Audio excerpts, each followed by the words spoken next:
안 좋죠. 네. 예. 그런 거. 예. 네. 자, 그렇게 해서 지금 이 강아지 건강 상태가 지금 양호한지 좀 문제가 있는지를 확인할 수 있는 방법 좀 간단하게나마 몇 가지 좀 알아봤는데요. 일단은 확실히 평소에 관심인 것 같아요. 그냥 그렇죠. 이제 남을 보이기 위한 그냥 단순히 예뻐 보이는 그런 강아지만 고집할 것이 아니라 정말 아끼는 마음으로, 사랑하는 마음으로 평소에 자주자주 좀 확인을 좀 해주시는 게 좋겠습니다. 강아지 건강 상태 알아볼 수 있는 방법 확인해 봤습니다.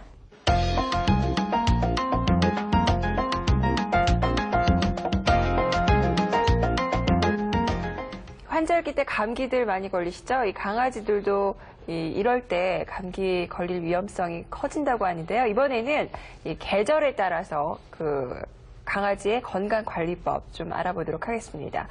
자, 지금 문경훈 씨가 차트 준비하셨죠? 네, 한눈에 알아볼 수 있게 편하게 차트 준비했습니다. 계절별 애견 관리 필요하다고 해요. 그렇죠. 준비했는데 먼저 봄부터 보겠습니다. 네. 봄입니다. 예, 홍역, 파보장염. 예, 강아지들 중에 가장 치사율이 높은 거예요. 홍역하고 파보장염은 특별한 치료 방법이 많지가 않아요. 치료를 한다고 하더라도 폐사율이 높기 때문에 이거는 예방밖에 없거든요. 이거는 뭐 어떻게 해서 걸리는 게 아니라 얘가 만약에 컨디션이 좀 안 좋아, 안 좋은데 이제 저 바이러스가 공기 중에 지금 여기에도 떠들어 있어요. 근데 얘의 몸의 상태가 너무 안 좋아서 딱 맞물리면 이쪽으로 이렇게 발병을 하는 거거든요. 근데 이거는 처음에는 증상이 그냥 구토하고 설사하고 아니면 그냥 밥을 안 먹거나 열이 좀 높거나 보통 감기처럼 나와요. 그래서 처음엔 감기인 줄 알고 감기 치료하시다가 나중에 보면 홍역이다. 이렇게 해서 정말 안타까운 생명이 가는 경우가 많은데 그래서 홍역하고 파보장염 같은 경우는 이제 아기 때부터 예방 접종을 철저하게 하시면 괜찮으실 거예요. 파보장염이라는 게 장염의 일종인가요?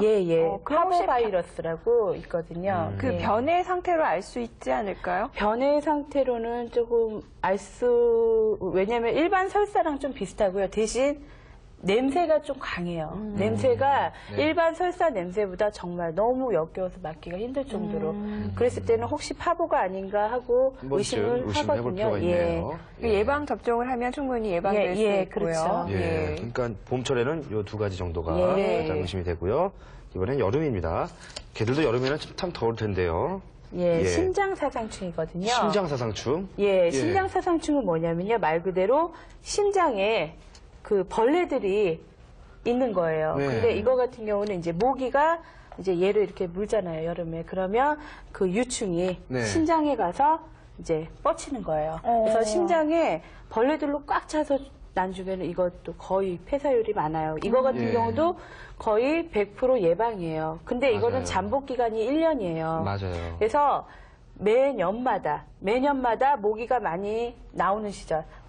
몇 월이죠? 4월에서 10월 사이에 꾸준하게 약을 먹이시는 거예요, 이거는. 그래서 약을 먹여서 충분히 저거는 올해도 제가 이 애견 강아지를 기르는 사람들에게 심장사상충 때문에 큰 비상이 걸린 걸로 알고 있었거든요. 그렇죠. 굉장히 위험해요. 많은 쪽이 우리 또 강아지를 기르시는 분에게 또 안타까움을 많이 전해줬던 심장사상충 예방 접종이 필요하다고 합니다. 가을철 보겠습니다. 가을철. 외부 기생충이요? 이건 뭐 가장 쉬운 거 진드기죠. 진드기. 왜냐면 이제 여름 내내 더워서 외출 못 하다가 이제 가을 되고 바람도 좋고 낙엽도 떨어지니까 강아지들도 데리고 산책들을 많이 나가세요. 근데 공원 같은데 이제 풀어놓으시면 낙엽 있는 데도 가고 나무 있는 데도 가고 막 이러잖아요. 그러면서 풀밭에서 진드기가 옵는 거예요. 그래서 진드기가 옮아서 피부병도 있고 털도 빠지고 그래서 그런 외부 기생충이 있거든요. 그래서 그런 거를 예방하기 위해서 병원 가시면 한 달에 한 번씩 진드기를 죽이는 약이 있어요. 그래서 그런 거를 이렇게 발라주시면 돼요. 강아지도 이렇게 동전 크기만큼 이렇게 털이 군데군데 빠지는 게 있거든요. 그래요? 자, 마지막 겨울 볼까요? 겨울 볼까요? 겨울에는 독감이요? 독감. 사람처럼 독감? 예, 강아지들도 독감이 걸리는데요. 네. 우선은 독감 같은 경우는 치료 기간이 굉장히 길어요. 보통 네. 한 달에서 2달 잡거든요. 근데 그러니까 쉽게 낫지도 않으면서 별다른 호전도 없으면서 그냥 잘 먹으면서 약 먹고 치료 받으면서 한 달, 2달 정도 치료 기간이 걸려요. 네. 그렇기 때문에 아주 추운 날에는 보온에 신경을 좀 써주시고요. 옷 같은 것도 좀 입혀주시고요. 네. 너무 애완견을 차가운 곳에 오래 두지 마시고 목욕을 하셨을 때는 꼭 깨끗이 말려주시고요. 네. 예, 그렇게 하시면 감기는 예방할 수 있으실 거예요. 갑자기 예. 병 얘기를 해서 그런지 제크가 갑자기 막 놀래가지고 그러는 것 같아요. 제가 이제 어디 한번 촬영을 갔다가 예. 그 종류는 아마 코카 스파니엘 종류였는데 예, 예. 어렸을 때 홍역을 한번 알았대요. 예. 알았는데 얘가 후유증을 계속 이렇게 떨어요. 예, 맞아요. 이렇게 떱니다. 근데 주인은 안타깝지만 어떡합니까? 예. 귀중한 생명인데. 예. 더욱 지극정성으로 보살피는데 네. 좀 딱하더라고요. 어렸을 때 그 예방주사만 제대로 잘 맞췄더라면은 그렇죠. 그런 일이 없을 텐데 말이죠. 예, 그래서 이 예방주사를 제때에 예, 또 예. 제대로 된 것을 맞추는 것이 상당히 중요할 텐데 어떤 것들을 맞춰야 되는지 예, 또 제가 예. 준비 철저하게 차트를 준비했습니다. 네. 예방접종을 맞춰야 되는데 어떻게, 무엇을, 언제 맞춰야 될지 잘 모르겠거든요. 그렇죠. 예. 자, 일목요연하게 차트로 준비해봤습니다. 네.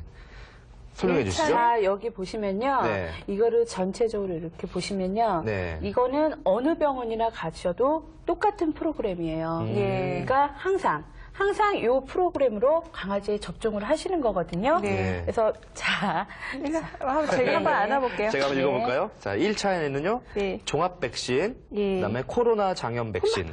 예. 예. 자, 종합 백신. 자, 이거는 자, 예방 접종을 5차까지 마치시는데요. 예.